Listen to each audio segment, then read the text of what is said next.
Coba sebentar. Ya, kita tunggu dulu. Oke. Halo, halo, halo.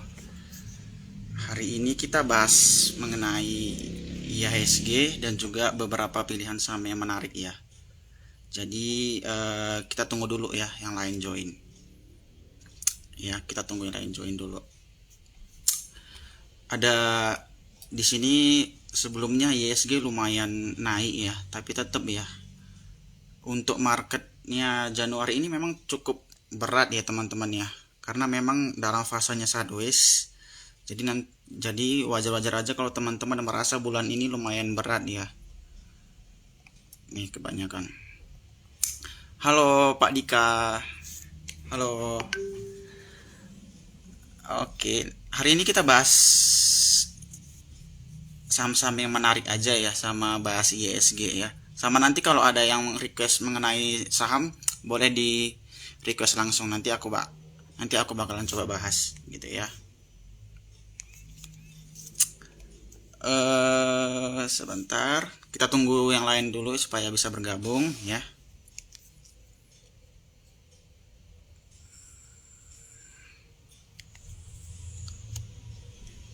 Iya, tanpa Willy pemain kecil tak akan goyang. Siapa? Ya, kita bahas beberapa saham yang menarik hari ini ya. Setelah ini saya akan coba nah, sebelumnya mungkin saya coba langsung aja, saya bahas aja ya, seadanya aja. Jadi oke. Ya, kelihatan nggak ya? Ya, inilah ya. Jadi mungkin saya bahas ya mengenai ISG dulu ya teman-teman ya. Ternyata ISG kita sempat sideways ya, nggak terlalu naiknya, nggak terlalu signifikan ya. Kalau dia memang dia masih tertahan ya di area yang di sini-sini aja ya, kelihatan ya dia ISG kita ingin membentuk yang namanya symmetrical triangle ya teman-teman ya. Teman-teman bisa lihat dia masih sideways, dia beberapa kali mencoba mengenai ini ya, dan turun ya, turun. Yang ini yang ini kebetulan yang garisnya ini kebetulan aku pakai MA20, dan dia sebelumnya juga mantul ya. Mantul dari MA20 dan berusaha untuk naik lagi ya. Jadi di hari Senin nanti itu masih ada potensi untuk naik lagi teman-teman. Naiknya pun mungkin nggak terlalu signifikan ya. Mungkin naiknya cuman sampai sekitaran 1% ataupun belum nyampe 1%, itu bakalan turun lagi ya. Nah, mungkin ke depan kita bisa pantau ketika ISG kita bisa jebol area sebentar 6.731 ya. Ketika ini jebol ataupun mampu breakout ya di area ini, mungkin buat ke depan ISG bisa ya naik lebih tinggi lagi ya. Dari ISG sendiri sebenarnya masih bisa naik lagi kalau mampu breakout. Kalau kita lihat ya, dia itu bisa ke targetnya seperti ini ya. Dia bisa targetnya ke sini nih. Nah, targetnya bisa ya hampir mencapai 7.000 teman-teman. Teman-teman bisa lihat target dari ISG sendiri bisa mencapai 7.000 nih. Kalau dia mampu breakout nih di atas dari ini sendiri nih. Jadi teman-teman bisa dipantau ya buat ISG ke depan ya. Mungkin di hari Senin teman-teman bisa lihat ISG sendiri, kalau ISG-nya mampu hijau ya dan menembus 6.700, mampu breakout di atas itu ya. Jadi nanti ISG akan punya potensi ke 6.900-an lah ya, ataupun sampai ke 7.000 gitu ya. Nah, mungkin bahas juga ada beberapa saham yang menarik tadi sempat saya bahas ya. Saham yang menarik itu ini tadi teman-teman ya. Kebetulan ada tadi saham yang saya temuin, saham yang menarik. Teman-teman bisa dipantau lah ya saham ini. Teman-teman bisa lihat kalau sahamnya benar-benar sedang ada di area support ya, sedang ada di area support. Teman-teman bisa lihat kalau saham ini benar-benar lagi ada di area support. Jadi teman-teman bisa beli berdasarkan buy on weakness teman-teman ya. Ini teman-teman bisa lihat ini adalah area supportnya. Kenapa? Karena memang dia selama ini mantul di area ini terus nih, ya, mantul di area ini terus nih, ya. Dia selalu mantul dan kita bisa lihat nih ya, dia mantul di area ini. Jadi dia punya kemungkinan untuk mantul di area ini. Mungkin kalau kita tarik area resistennya, mungkin area resistnya ada di sini karena poinnya di sini paling banyak kena ya teman-teman ya. Teman-teman bisa lihat ini juga kena ya. Karena ini poinnya yang paling banyak kena. Jadi teman-teman bisa dipantau nih ya. Teman-teman bisa lihat ini kita bisa pakai metode buy on weakness ya, dengan targetnya sekitaran di sini, sama target yang keduanya itu bisa di sini teman-teman. Kenapa di sini? Karena di sini adalah area resistnya gitu ya, area resist yang keduanya. Jadi teman-teman bisa dipantau ya yang ini ya, karena ini benar-benar lagi ada di area supportnya nih. Ya teman-teman bisa pantau benar-benar ini ya. Jadi ini cukup menarik teman-teman. Mungkin dari area untuk kenaikannya sendiri itu bisa ya sekitaran berapa persen kita bisa dapat lah ya. 2% ataupun target dia yang lumayan jauh itu sekitaran 8% ya. 8% kita bisa dapat gitu. Jadi buat ke depan teman-teman untuk ini bisa dipantau ya. Mungkin teman-teman kalau misalnya ini jebol area yang di bawah yang seperti ini, teman-teman udah bisa CL ya. Karena apa? Karena memang udah jebol supportnya. Karena teman-teman tahu ketika saham itu jebol supportnya, ya teman-teman harus CL lah gitu posisinya ya. Jadi emiten ini, emiten MNCN bisa dipantau teman-teman, karena ini cukup menarik seperti itu. Sama tadi ada yang tanya di kolom komentar kalau nggak salah bahas Jing ya. Nah untuk Jing ini sebentar ini ya. Untuk Jing ini saran saya sih saya coba hapus dulu yang lama coretannya. Nah untuk Jing ini memang udah turun terlalu dalam teman-teman ya. Cuman yang jadi pelajaran ini ya, yang jadi pelajarannya di sini teman-teman sebentar. Teman-teman bisa lihat di sini ya. Ini kebetulan saham repo teman-teman. Nah saham repo itu kalau kita bisa lihat dari volumenya ya, teman-teman bisa lihat dari volumenya itu dia bersisir ya, volumenya lumayan bersisir ya teman-teman lihat ya, volumenya lumayan bersisir, jadi cukup rawan ketika kita trading di saham yang seperti ini, saham-saham repo seperti ini gini ya. Simpelnya kalau saham repo sendiri itu seperti saham yang sedang ngutang ya, jaminannya itu utangnya, jaminannya adalah sahamnya sendiri ya. Nah, sedangkan kalau kita trading di saham ini, kita nggak pernah tahu nih ya, kita nggak pernah tahu kapan dia bisa bayar utang. Jadi biasanya kalau kita trading di saham repo memang seperti itu teman-teman. Ya, naiknya bisa kencang banget, turunnya juga bisa kencang banget. Nah, makanya saranku sendiri untuk saham ini sendiri teman-teman bisa hindarin lah ya. Teman-teman bisa hindarin karena ini termasuk saham repo. Apalagi ketika dia udah turun seperti ini teman-teman, ini biasanya bisa turun lebih dalam lagi ya. Bisa turun lebih dalam lagi, biasanya ya lumayan jauh turunnya ya. Teman-teman kalau udah ngerasain saham repo itu contohnya lagi seperti ini nih. Contoh saham repo lagi nih ini ya. Jadi teman-teman kalau di saham repo itu bisa loh ya, yang sebelumnya dia sama-sama juga volumenya juga dia volumenya juga dia sisir juga teman-teman ya. Nah teman-teman bisa lihat ketika dia turun sekali itu lumayan dalam ya, teman-teman lihat ya, bisa sampai turun ya, bahkan nyampai ke area paling bawah ya, bahkan ke 50, sama juga seperti Jing tadi teman-teman. Karena ini saya juga cukup khawatir ya melihat volumenya yang tadi, sebentar sorry salah emiten ini. Nah teman-teman bisa lihat ya, ini sekali dia turun ini lumayan hati-hati lah ya, hati-hati. Jadi buat ke depan teman-teman saran saya agak dihindarin ya untuk saham Jingnya gitu ya. Kalaupun teman-teman ada yang punya, saran saya sih silakan di CL dulu ya. Kenapa? Karena memang cukup rawan ketika saham repo itu sekali turun seperti ini. Terus ada lagi yang tadi bertanya mengenai, sebentar ya, saya scroll dulu.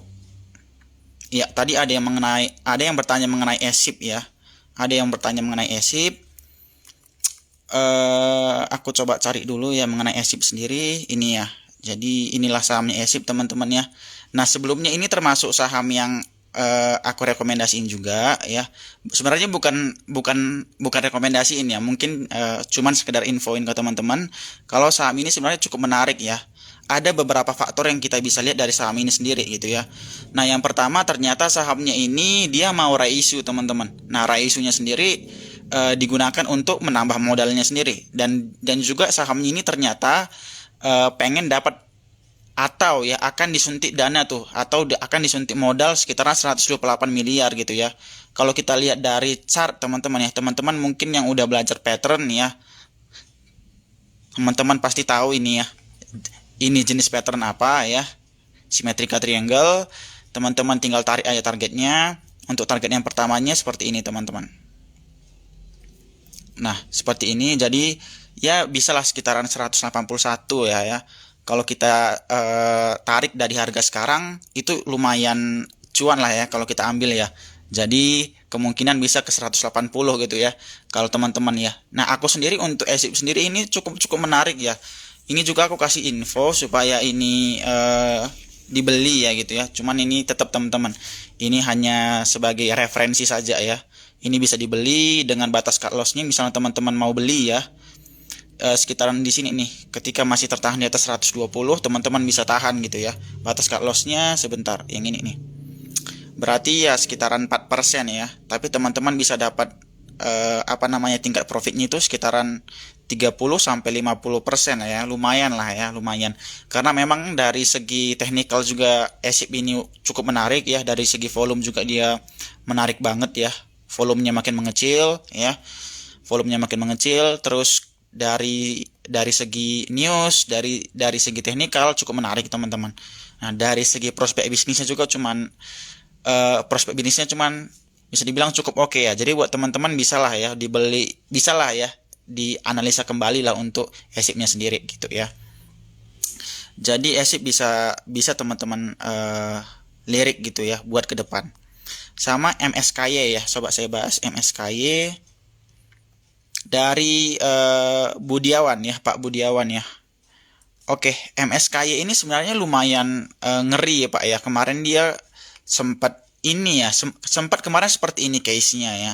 Ada kemarin yang nanya ke saya, ini adalah dia ARA Hunter ya. Jadi dia beli di ARA gitu ya. Sahamnya ini ya.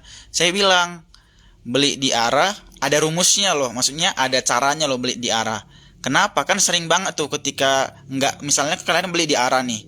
Terus kalian kebanting dan kebantingnya nyampe bawah seperti ini. Ini kan lumayan sakit ya.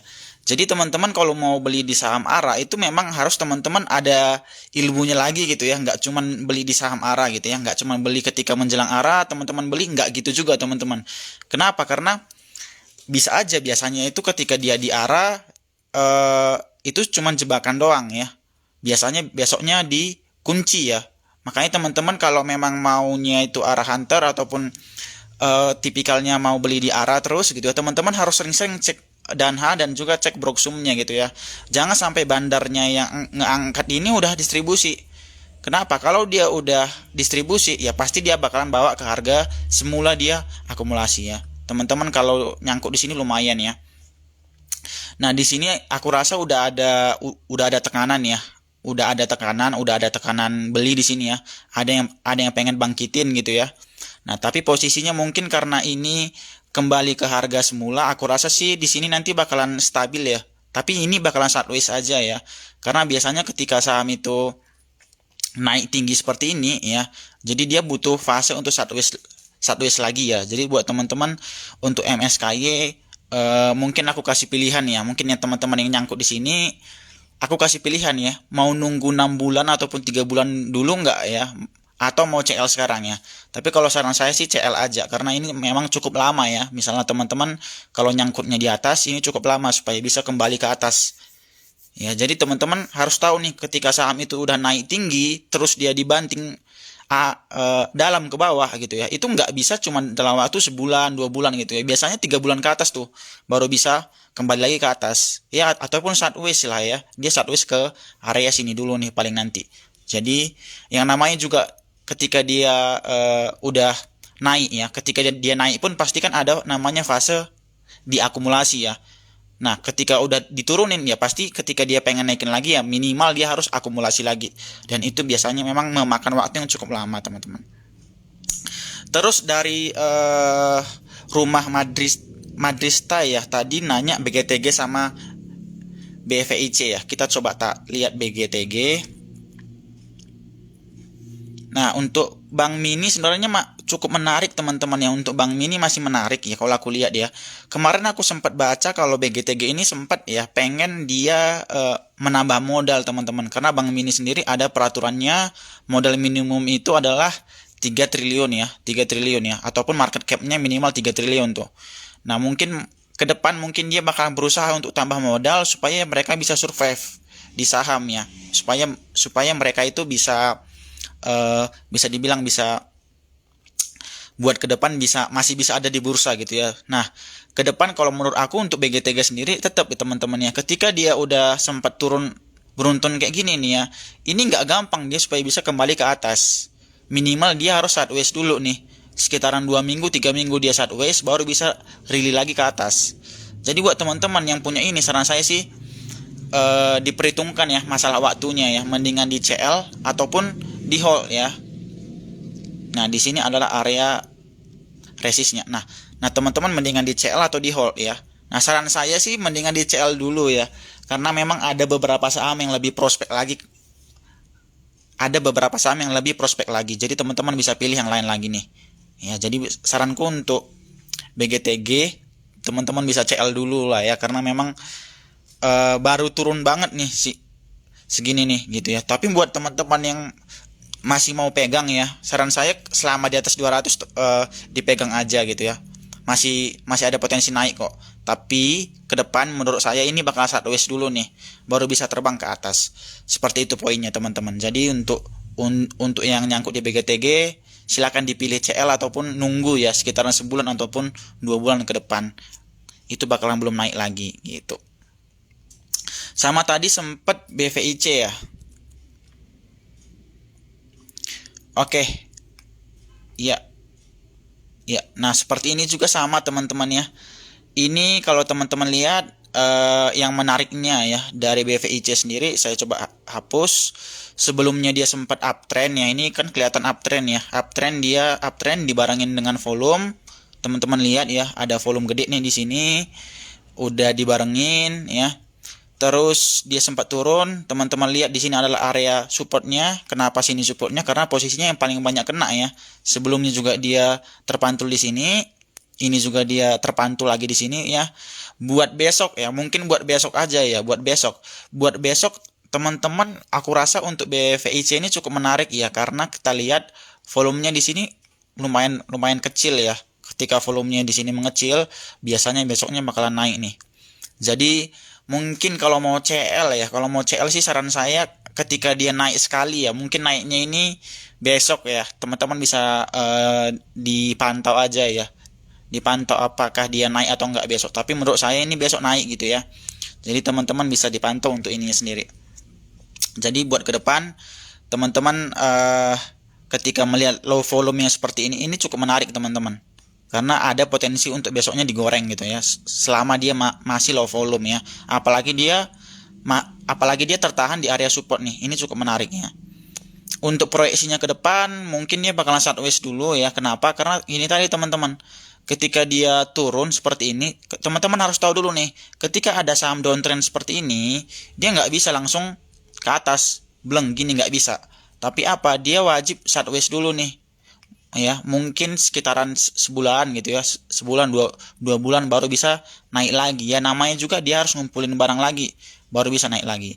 Jadi buat teman-teman untuk saham ini saran saya untuk besok ya, itu ada potensi naik. Kalau mau CL silakan CL besok aja, seperti itu.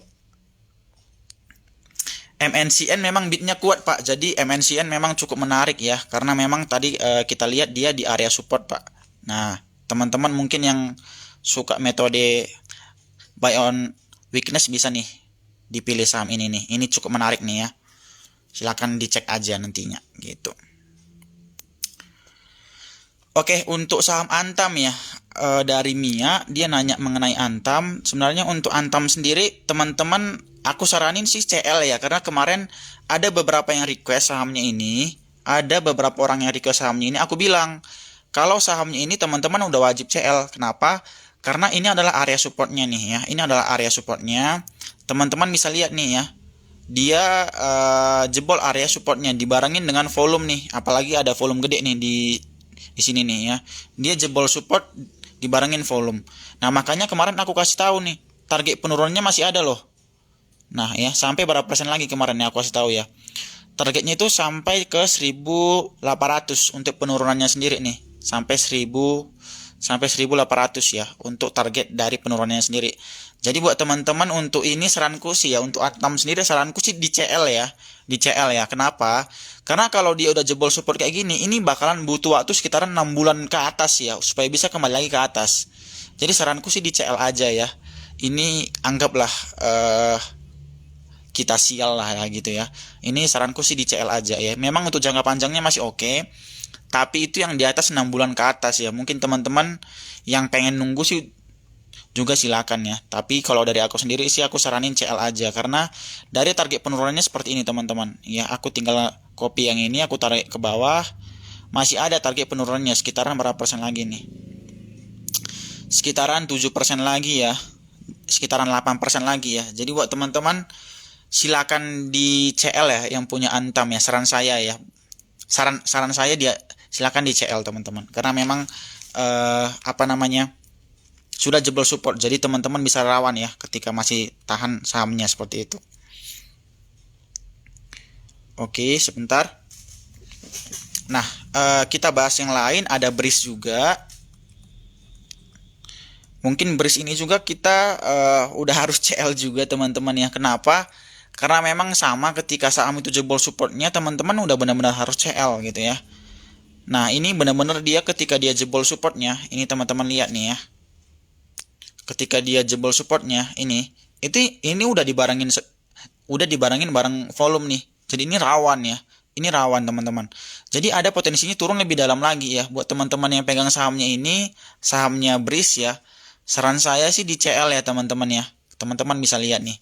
Jadi ketika suatu saham itu menjebol area supportnya dan dia dibarengin volume, teman-teman udah harus CL sih saranku. Kenapa? Karena itu udah banyak big money yang di sana udah CL. Ya, karena BRIS ini pastinya ini kan sahamnya secliner ya. Pasti yang banyak masuk itu adalah big money ya, ataupun fund manager biasanya ya. Nah, biasanya ketika adanya volume gede seperti ini yang buangan dari fund manager nih. Ya.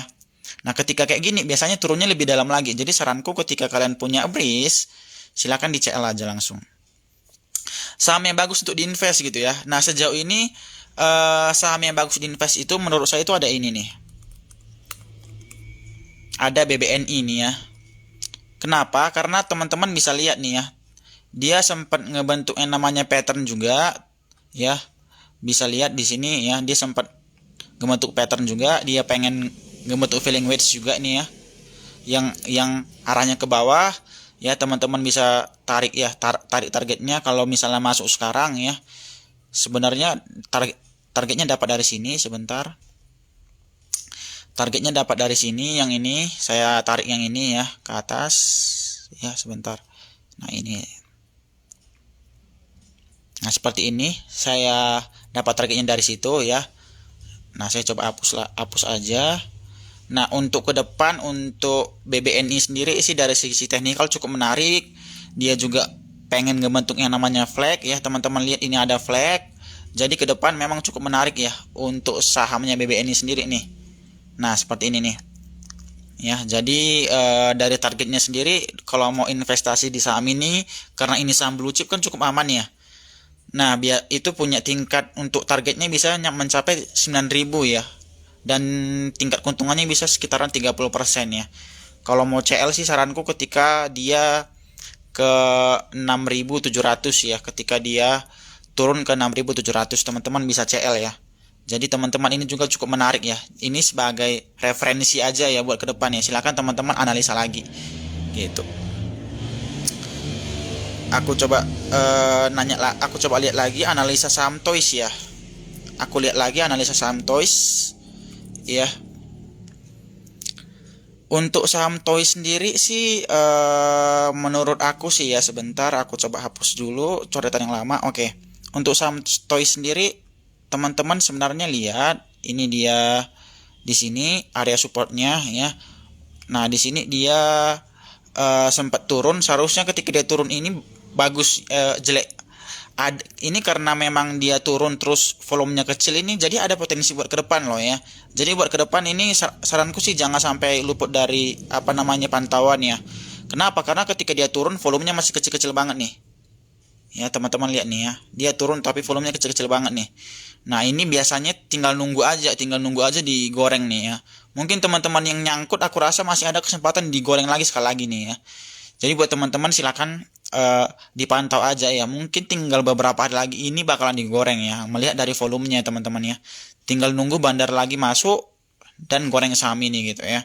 Aku rasa sih beberapa hari lagi ini bakalan digoreng. Jadi buat teman-teman bisalah dipantau untuk toys-nya ya, karena memang volumenya lagi mengecil, lagi akumulasi. Ini juga teman-teman bisa ada potensi ngebentuk yang namanya filling wedge ya. Nah, jadi untuk ini teman-teman bisa pantau lah ketika dia ngebreak juga. Seperti itu teman-teman. Jadi bisa dipantau buat kedepannya untuk ini sendiri ya. Nah, terus saya baca lagi ya, memang banyak banget requestnya ya. Sebentar ya, saya baca dari atas. Sebentar. Toys tadi udah. Buka ya, sebenarnya begini teman-teman ya. Nah, ya sebentar, saya coba apa dulu.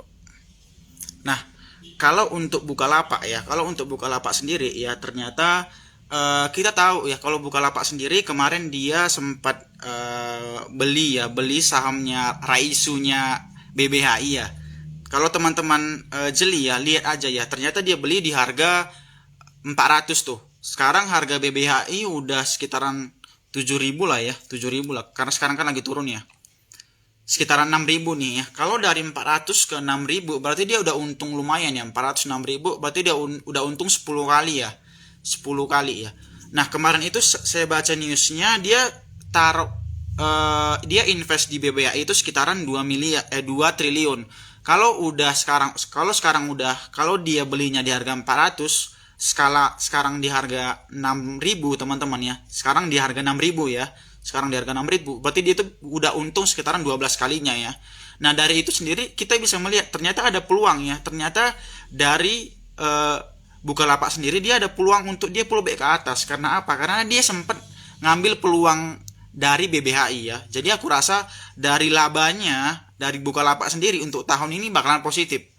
Kenapa? Karena dia sempat tuh ngambil peluang itu sendiri ya. Dia invest di BBHI. Jadi buat teman-teman untuk Bukalapak walaupun chartnya jelek ya, kalau kita lihat dari secara chart ya, walaupun chartnya jelek ya, tapi menurut saya sih ini ada potensi buat kedepannya ya. Walaupun teman-teman jangan masuk dulu ya, saran saya jangan masuk dulu, dipantau dulu ya. Nah sebentar, tapi saran saya ini ya teman-teman dipantau aja ya, dipantau di sekitaran harga 300 teman-teman. Untuk 300 teman-teman udah bisa spek buy aja. Kenapa? Karena memang dari segi laba, dari segi peluang yang saya baca ya, dari segi dia masuk BBHI itu kan ketika dia masuk ke saham BBHI kan nggak gampang ya, ataupun nggak asal-asalan ya. Ya pastinya gitulah, ketika dia udah big money nggak mungkin ngasal-ngasal tuh masuk sahamnya. Jadi teman-teman bisa pantau ya, pantau ini. Tapi kalau ditanya berapa lama buat balik ke harga 800 kemarin, itu saya nggak berani bilang teman-teman ya, karena ini bakalan jauh teman-teman, bakalan jauh ya. Apalagi kalau kita lihat bid overnya Bukalapak ini tebel banget gitu ya, tebel banget, dan juga susah untuk dinaikin gitu ya. Ini kalau bisa dibilang berapa lama sih pasti di atas tahun teman-teman, pasti di atas tahun. Kalau menurut saya ini pasti di atas tahun. Karena kalau kita lihat, kalau kita berkaca dari Facebook dulu ketika IPO benar-benar seperti ini ya. Dia turun dalam, terus ada kemungkinan naik lagi ke atas. Cuman jangka waktunya memang cukup lama ya. Teman-teman silakan dicek chartnya Facebook ya, ketika dia awal IPO memang jatuh banget seperti ini. Tapi dia untuk membutuhkan balik itu memang di atas tahun ya. Kemarin itu kalau nggak salah 2 tahun ya supaya bisa dia balik ke harga semula, ke harga yang kemarin di atas. Kalau ditanya mendingan gimana Bang untuk Bukalapak ya, saran saya ya ditunggu aja ya. Mungkin ada pullback sekali lagi nantinya. Karena melihat Bukalapak yang mengambil peluang dari BBHI. Jadi teman-teman bisa dipantau aja. Saya baca lagi dari atas, seperti Toys udah. Oh, kejebak di jas ya. Kita bahas saham jas ya. Oke, sempat kejebak di jas. Teman-teman lihat lah ya. Ini yang cukup menariknya ketika kita itu bisa menganalisa volume ya. Teman-teman lihat kalau dia sebelumnya ada volume tinggi, terus dia bisa naik tinggi banget nih ya.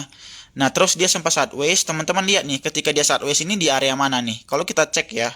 Kalau kita cek, ini adalah area dia supportnya teman-teman ya. Kenapa? Karena posisinya di sini sebelum-sebelumnya juga banyak banget kena ya, sama seperti yang sekarang juga. Nah, untuk ini sendiri ya, sebentar. Oke, kalau saya lihat dari volumenya sendiri, teman-teman lihat nih ya, dari volumenya sendiri ya, ini dia masih sideways teman-teman ya. Ini bakalan masih sideways. Kenapa?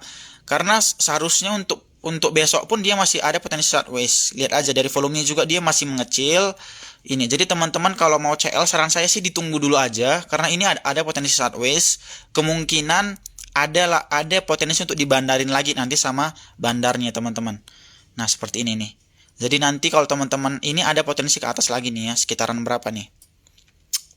Sekitaran 16% lagi. Tapi kalau teman-teman mau CL ya, misalnya teman-teman mau batasi resiko, ini di sini aja nih. Iya, di sini aja. Di sekitaran 175 teman-teman ya. Udah harus cut loss. Kenapa? Karena memang udah jebol area supportnya sekitaran 4,78% lagi ya, teman-teman udah bisa CL. Cuman ada potensi kok untuk ke 220 ya. Ada potensi, tinggal nunggu digoreng lagi untuk jas ini. Gitu. Tadi sudah bahas mengenai Toys tadi udah, BBYB ya, BBYB. Oke, kalau teman-teman tahu BBYB ini sempat naik tinggi banget teman-temannya, sempat naik tinggi banget. Ini saham BBYB ya, sempat naik tinggi banget. Karena apa? Karena memang ada jaringan Alibaba di dalam ya. Nah, teman-teman bisa lihat ya. Kemarin ini kalau nggak salah minggu lalu sempat saya analisa ya, kalau dia akan berpotensi turun lagi nih. Teman-teman lihat ya. Ini dia namanya rising wedge ya. Mungkin teman-teman yang sering belajar pattern mungkin paham lah ya. Nah, jadi saya tinggal tarik target penurunannya. Saya copy yang dari atas ini ya. Saya copy ke bawah. Inilah dia target dari penurunannya sendiri ya. Dan ternyata benar ya, benar-benar nyampe ke sini ya targetnya ya. Nah, untuk ini sendiri ya, menurut abang gimana gitu ya? Menurut saya sendiri sih agak rawan teman-teman, agak rawan ya. Kalau teman-teman masih tahan, karena apa? Ini adalah area resistnya juga nih, yang pengen dia jebol. Ketika ada dua doji seperti ini, biasanya ya, ketika ada di area resist doji seperti ini cukup rawan ya. Ada potensi turun lagi nih. Ada potensi turun lagi nih. Apalagi sih ada potensi turun ke berapa ya? Sebentar. Ke Fibo 618 ya, teman-teman yang belajar Fibo ada ya. Mungkin teman-teman langsung paham. Jadi dia ada potensi turun lagi nih, sekitaran 4% lagi teman-teman ya. Sekitaran sebentar. Kalau misalnya turun dari harga sekarang ke sekarang, sekitaran 8% lagi ya. Ada potensi turunnya. Jadi teman-teman cukup rawan ya untuk ini sendiri ya, untuk ini sendiri. Jadi teman-teman silakan dibuang dulu saran saya. Terus ada Inco ya, saya sempat bahas Inco juga. Inco sebenarnya geraknya mirip-mirip kayak Antam ya. Kalau Antam hancur sebenarnya Inco juga harusnya ya. Cuman dia lumayan lah dari segi fundamental gitu ya.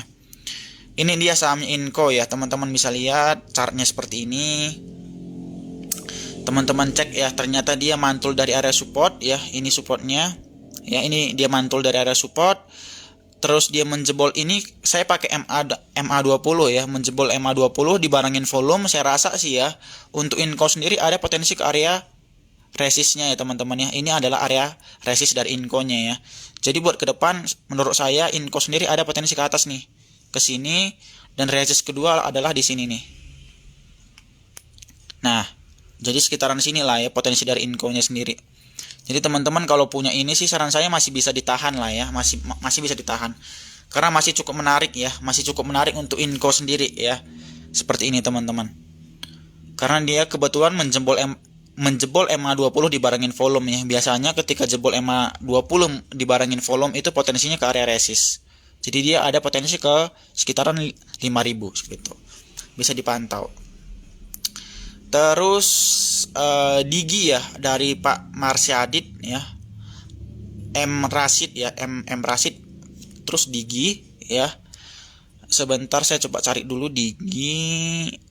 Oke, ini ya karena dia kodenya. Oke, ya.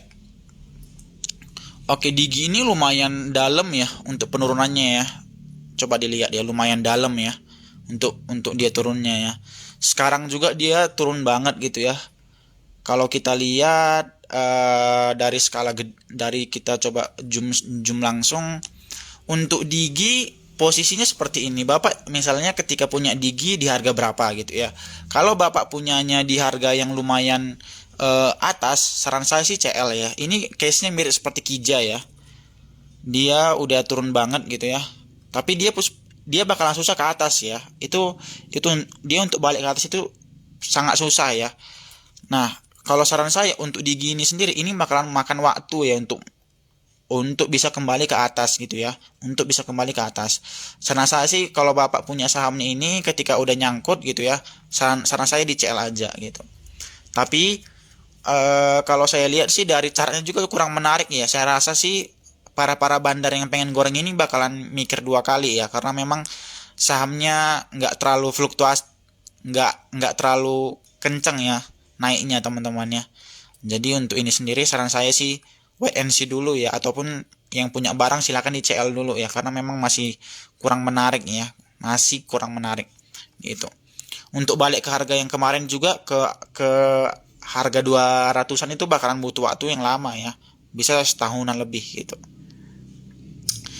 Saya bahas lagi emitennya. Bris tadi udah, BBYB udah ya. Toys udah dibahas ya Pak. Isat gimana ya? Masuk di harga 8.000. Oke, dari Pak Jai ya. Isat gimana ya? Mungkin saya coba lihat Isat ya. Untuk Isat sendiri teman-teman kemarin kalau masuk di 8.000 berarti kena dividend trap ya. Kemarin berarti kena case-nya yang dividend trap ya. Ini kan dividend trap ya.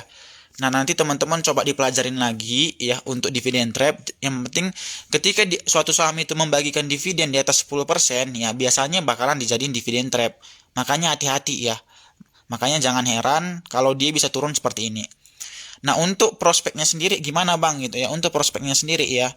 Menurut aku sendiri sih masih oke-oke aja. Teman-teman lihat di sini dia terpantul dari area supportnya. Ini kan supportnya ya. Kenapa ini area supportnya? Karena memang paling banyak kena nih ya. Sebelumnya juga banyak kena. Saya rasa sih dia juga menjebol MA20. Jadi untuk Isat sendiri ada potensi ke area resist. Ya, ada potensi ke area resist. Area resistnya di 6.425 ya, yang ini 6.425.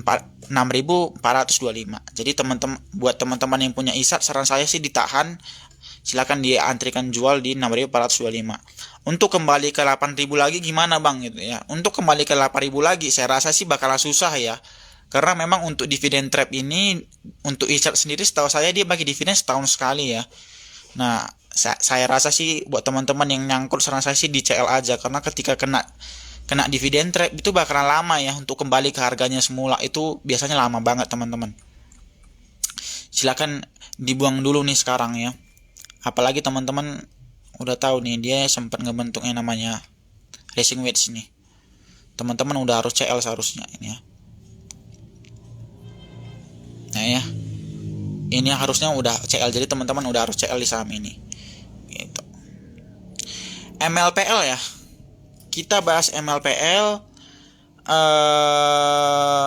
Untuk MLPL sih saran saya sih dibuang dulu Pak ya. Dibuang dulu ya. Kenapa? Karena dia menjebol area support dan dibarengin volume nih ya.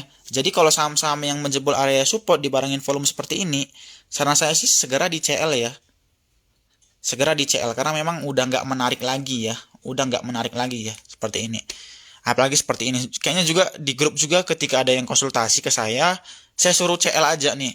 Karena apa? Kemarin dia tuh udah jebol support, saya bilang nih, udah selesai masanya ya. Mau dia ada Raisu pun saya rasa kemarin dia sempat Raisu tapi nggak bagus ya. Nah, apalagi ketika dia jebol area support dibarengin volume ini biasanya naik turunnya lebih dalam lagi ya. Karena saya yang ini di CL aja, Pak. Seperti itu ya. Hati-hati, Pak, untuk MLPL sendiri. Saya coba baca lagi. Oke, BBCA ya. Tadi ada yang nanya mengenai BBCA sebentar. Dari Pak Teo ya, Pak Teo ya. BBCA masih mau naik lagi nggak Bang itu ya? Kita lihat dulu, saya coba lihat dulu BBCA. Oke. Sebenarnya ini juga menu swing kita ya, cuma nggak apa-apa. BBCA teman-teman lihat di sini dia ngebentuk yang namanya paruh ya, ataupun simetrika triangle nih. Dia masih ada potensi ke 8.000 nih ya. Untuk target panjangnya itu ke 8.800 ya. Sebenarnya kami udah masuk di bawah. Kalau kita lihat dari target terdekatnya itu dia bisa 5% lagi lah ya, 5% lagi ke harga 8.000 lah ya, 8.075. Nah, untuk target panjangnya bisa ke 8.825 ya, karena dia ngebentuk yang namanya simetrika triangle. Ketika dia ngebreak di sini ya, kita lihat dibarengin volume. Jadi ini memang bakalan uptrend buat kedepannya gitu ya. Jadi mantap Pak kalau Bapak invest ke BBCA. BRIS masih bisa ke 2.500 nggak gitu ya? Sebenarnya ini pertanyaan yang sulit banget dijawab ya. Nah, BRIS bisa nggak ke 2.500 gitu ya? Posisinya seperti ini ya. Sebenarnya kita harus tahu dulu nih, ketika kemarin dia merger, tujuan dia merger adalah pengen jadi bank syariah terbesar di Asia gitu ya. Dan ternyata kita tahu dia itu merger itu dari harga, kalau aku dulu ngikutin ya, aku dulu kan ikutin BRIS juga ya, dari harga 700 ya. Dulu aku ikutin BRIS dari harga 700 ya. Dan kalau misalnya kita bilang masih bisa naik gitu ya, saran saya sih dia kebetulan udah jebol dari area supportnya ya. Tadi juga udah aku jelasin, BRIS dia jebol area supportnya, dan ketika dia jebol area supportnya itu dibarengin volume ya. Volumenya itu tinggi ya, volume distribusinya tinggi banget gitu ya. Nah, buat ke depan gimana? Balik nggak ke 2.500 lagi? Kalau saya sih agak pesimis ya. Mungkin teman-teman yang investasi yang di atas tahun 2 tahun saya rasa sih ada kemungkinan. Cuman di bawah 6 bulan saya rasa sih enggak gitu ya. Karena memang dia ketika dia jebol support benar-benar dibarengin volume gitu ya. Jadi cukup hati-hati buat BRIS buat kedepannya. Gitu. Sebentar, Elpin ya. Saya coba lihat Elpin dulu. Oke. Oke. Oke, untuk Elpin sendiri ini lumayan oke ya, saya lihat ya. Untuk Elpin sendiri saya rasa sih kemarin sempat arah terus dibanting, udah kena area resistnya juga ya. Jadi buat Bapak yang punya saham ini, saran saya sih di CL aja ya, di CL dulu aja, karena ini kemarin udah sempat distribusi, volumenya juga gede banget ya. Volumenya juga gede banget, jadi saran saya sih diabaikan dulu Pak untuk saham Elpinnya gitu. Saya coba baca lagi sebentar. UNTR ya, UNTR ini kan kontraktor ya. Sebentar, sebenarnya ini blue chip juga ya. Nah, saya coba kasih tahu aja screennya sebentar. Nah, ini ya. Nah, seperti ini teman-teman bisa lihat. Ini adalah area resistnya ya. Ini adalah area resistnya. Dia jebol area resist, terus dia dibarengin volume juga. Teman-teman lihat ini ada volumenya ketika dia jebol resist ya. Penting banget ya kita lihat volumenya. Jadi dia udah konfirmasi. Buat ke depan gimana Bang gitu ya. Kalau dari patternnya ini ya, mungkin teman-teman yang sering belajar pattern, ini namanya patternnya rectangle ya. Itu ada potensi ke atas lagi kalau kita lihat ya. Ke atas lagi sekitaran di berapa nih sebentar. Ke sekitaran 2400, ke sekitaran 2400, ke sekitaran 24.700 ya, sorry. 24.700. Kalau kita lihat itu sekitaran berapa persen lagi? Ya sekitaran 5% itu ada ya. Sekitaran 5% itu ada. Jadi buat Bapak yang punya sahamnya, saran saya sih silakan di hold sesuai target itu gitu. Gitu ya. Oke, saya coba baca lagi. Lumayan banyak banget ya yang request ya. Saya baca dari atas lagi ya. ada oils ya, oils. Saya coba bahas oils. Nah, untuk oil sendiri ini tadi kayaknya udah belum ya. Oke, teman-teman lihat ini adalah area supportnya ya. Teman-teman lihat ini adalah area supportnya. Dia terpantul beberapa kali di area support ini nih ya. Nah, buat teman-teman aku lihat juga dari volumenya juga dia kecil banget ya, kecil banget. Buat teman-teman silakan ya. Kalau aku lihat dia sempat jebol ya teman-teman. Ini ada pattern juga sebentar ya. Ini ada pattern, dia jebol area patternnya. Teman-teman harus basicnya udah harus tahu pattern lah ya. Teman-teman kalau tarik penurunannya, kalau saya tarik ya. Sebentar, kalau saya tarik penurunannya sebentar dari atas ini. Untuk target penurunannya sih udah kecapai ya kalau kita lihat sebentar. Ya, target penurunannya sih udah kecapai ya. Kalau menurut saya sih ini bakalan sideways teman-teman ya. Yang punya oil saran saya sih di apa aja, di hold aja juga boleh teman-teman ya, selagi masih tertahan di atas ini nih, di atas 280 nih, karena ini adalah area supportnya yang benar-benar kuat nih ya, di area ini. Jadi teman-teman silakan ditahan untuk itu sendiri. Banyak banget ya yang nanya ya. Oke, saya coba baca lagi. Oke, jadi untuk ke depan teman-teman ya, untuk ke depan untuk IISG sendiri ya, mungkin aku nggak bisa jawab semua saham, cuman untuk ke depan ada beberapa saham yang aku kasih ke kalian yang cukup menarik gitu ya. Tapi sebelum itu aku bahas ISG-nya dulu, aku coba ulangin. Kalau ISG-nya sih masih menarik ya. Dia pengen menguji resist di area 6.700. Jadi teman-teman pantau ya. Kalau dia mampu menjebol 6.700 ya, mampu breakout ya di atas 6.700 ya, ISG ke depan akan berpotensi ke 7.000 teman-teman ya. Kalau udah ke 7.000 udah enak banget ya buat market ke depannya gitu ya. Nah, sama beberapa saham yang menarik sih sejauh ini ya. Sejauh ini aku lihat tadi ada BBNI juga untuk saham yang kita mau invest ya. Untuk BBCA juga menarik gitu ya. Untuk BBCA, untuk MNCN tadi ya, karena dia udah di area supportnya, teman-teman bisa lirik gitu ya. Untuk ESIP tadi juga karena ada news positifnya, lumayan bagus ya newsnya tadi. Dia mau reissue dan ada penambahan modal 120 miliar gitu ya. Teman-teman silakan dicek lagi ya, dicek lagi newsnya, dianalisa lagi gitu ya. Karena saya lihat juga newsnya ESIP cukup menarik ya. Jadi teman-teman silakan ya dianalisa lagi ya. Dari sisi teknikal juga saya lihat dia juga pengen bentuk yang namanya simetrikal ya. Saya rasa cukup menarik untuk ESIP buat kedepannya. Tapi keputusannya tetap ke teman-teman gitu ya. Setiap saham yang saya bahas gitu ya, ini pure analisa saya sendiri ya. Pure pendapat saya sendiri. Untuk resiko apapun, tingkat keuntungan apapun yang kalian dapat itu di luar tanggung jawab saya ya. Di luar tanggung jawab saya. Mungkin sekian aja live-nya hari ini ya. Udah 50 menit lah kita live ya hari ini. Semoga ilmunya bermanfaat dan juga semoga kita siap menghadapi market besok seperti itu. Saya sudahin live hari ini. Saya ucapin terima kasih ya. Oke. Untuk live-nya hari ini.